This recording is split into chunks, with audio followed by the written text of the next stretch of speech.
Do you ever feel like your brain's running on fumes before breakfast? Yeah, me too. Hi, my name is Carl Ladd, and today we're talking about cognitive fatigue. Not the kind that you can fix with coffee, but the kind that sneaks up on you, shuts you down, and makes every task feel like you're climbing a mountain.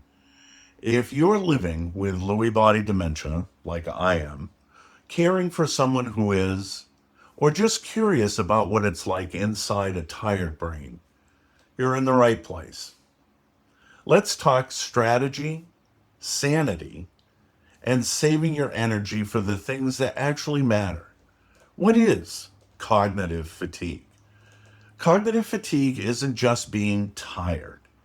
It's that mental sludge that creeps in and says, nice try, but you're done for the day. For me, it can feel like losing my train of thought mid sentence, feeling overwhelmed by small tasks, needing two naps and a snack just to make it to lunch.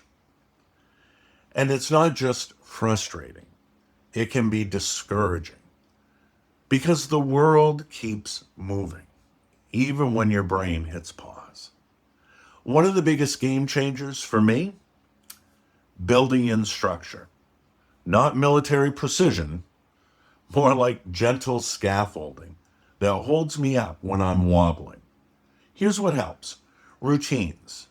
Mornings are for prayer, taking my medication, exercise, and working on things like this video or writing my blog. Checklists, I keep them everywhere. Think of them as my brain's external backup drive. Visual schedules, calendars, and reminders help me pace myself. Alarms, especially on my iPhone. Without it, I would be lost. The goal isn't to get everything done, it's to avoid total meltdown by noon. The key is one thing at a time. Multitasking? Ha! That's a young person's game. And it really is a game because no one can truly multitask. There's been a great deal of brain research that tells us now that when you are doing a task and you get distracted by one thing, it will take you 20 minutes to regain your focus. And that's in a healthy brain. So people who go from task to task and they jump from here to there and they think they're being productive, they're wasting so much time. We just think we're being productive.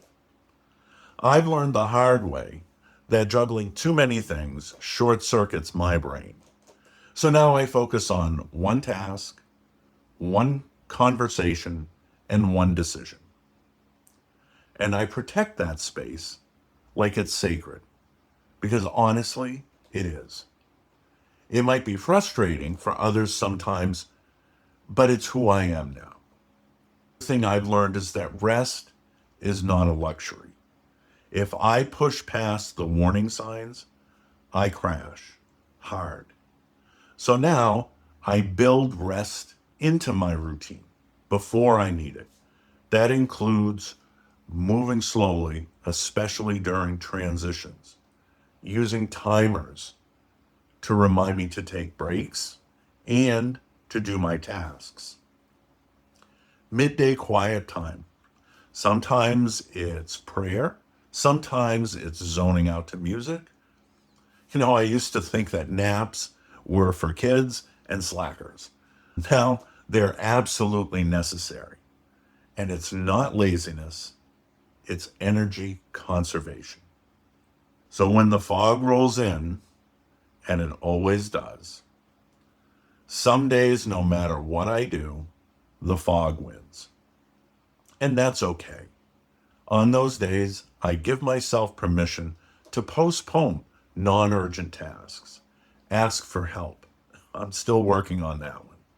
Be kind to myself because fighting the fog only makes it worse. If I could, I'd like to add a word for care partners. If you love someone living with dementia, here's what I'd say. We are doing the best we can. Sometimes our brains go offline, not by choice, but from overload.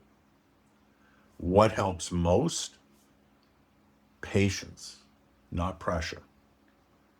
Gentle reminders, empathy over efficiency. Even just sitting together in silence can be a beautiful kind of support. And sometimes that's all I need. So if you're navigating cognitive fatigue, whether it's from dementia, Parkinson's, or another invisible condition, just know you're not lazy. You're not broken. You're doing something really hard every single day. And you don't have to do it alone. Thanks for being here. If this episode helped, leave a comment, hit the subscribe button, the YouTube things. Share it with someone who gets it.